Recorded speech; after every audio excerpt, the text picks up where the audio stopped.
தென்கொரியாவில் விமானம் தரையிறங்கிய போது பறவை மோதியதால் வெடித்து சிதறி தீப்பிடித்து எரிந்ததில் 179 பேர் உயிரிழந்தனர்.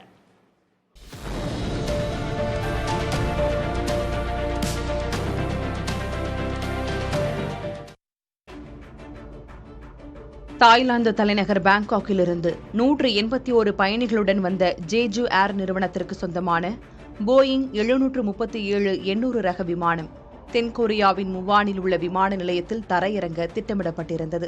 அதன்படி ஓடுதளத்தில் தரையிறங்கிய போது விமானத்தின் முன்சக்கரம் செயல் இழந்ததால் ஓடு பாதையை தாண்டி கான்கிரீட் தடுப்பில் மோதி விபத்துக்குள்ளானது.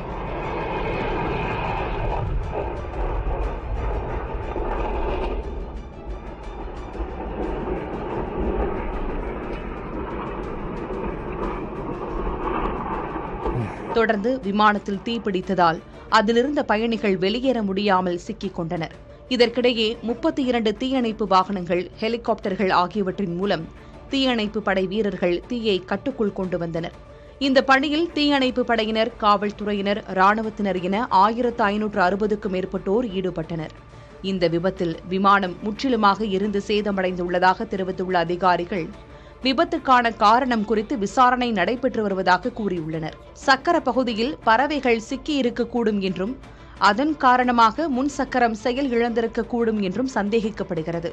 பறவை சிக்கிக் கொள்வதற்கான வாய்ப்பு குறித்தும் அதை கருத்தில் கொண்டு வேறு இடத்தில் விமானத்தை தரையிறக்கவும் விமானியிடம் விமான கட்டுப்பாட்டு மையம் தகவல் தெரிவித்ததாக விமான போக்குவரத்து துறை தரப்பில் தெரிவிக்கப்பட்டுள்ளது.